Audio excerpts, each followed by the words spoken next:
I did not enjoy reading Ready Player One, but something again happened a few days back, which happens a lot with me, that kind of convinced me to talk about this book.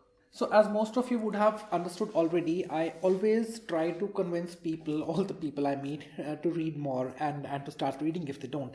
And a lot of times they come up to me and they ask me that why do they need to read a book? Because what they do is they actually just go to the Wikipedia and read the plot about the book, and that's about it. So when they get to know what the book is all about, why do they need to read a book?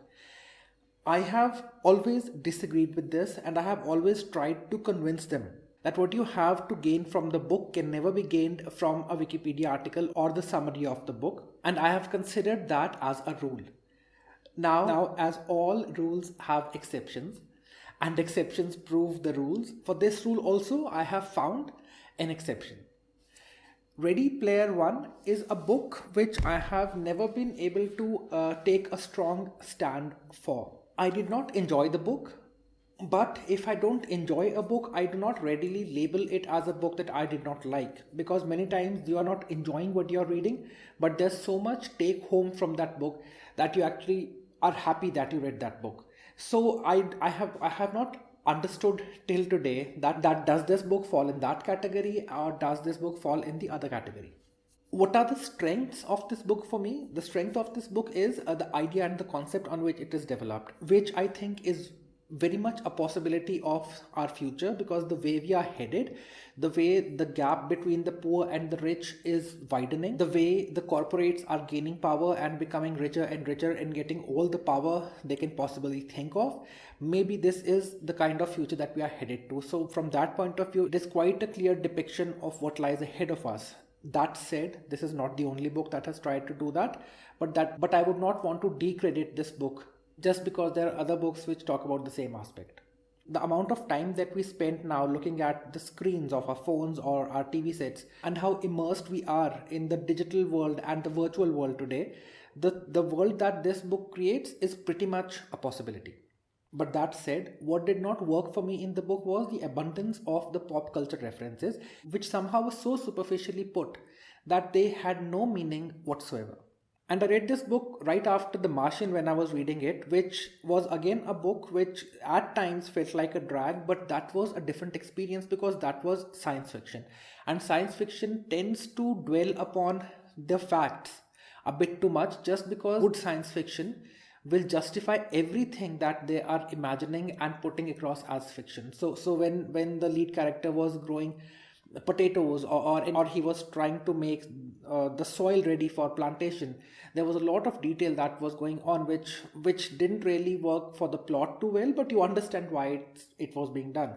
In this book there are so many pop culture references which just go on and on and on, but they don't really do anything for the story at all. It's just statement of things. Most of the times it almost feels like you are reading copy pasted material from Wikipedia.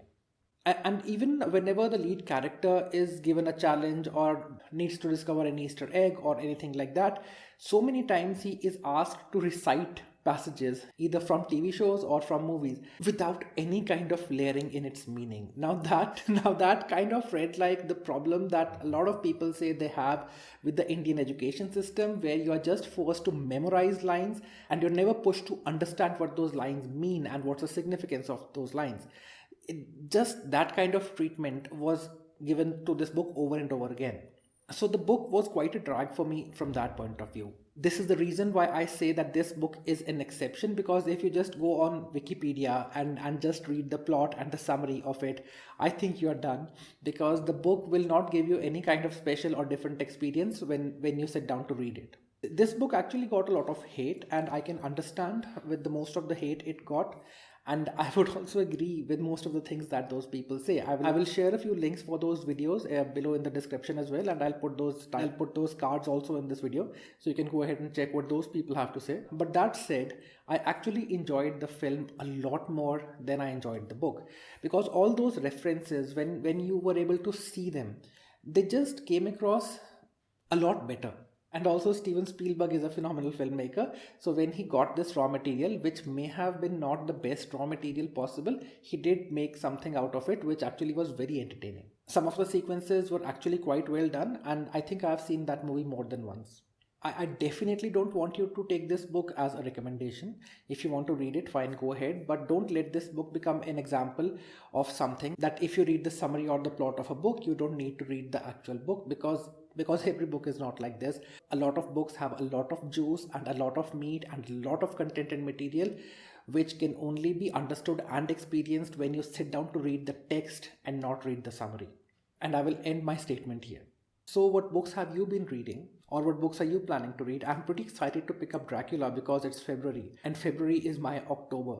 So, I want to pick up something horror and read it. And Dracula is so apt for this month because it is a love story, which is also classified in some other genres.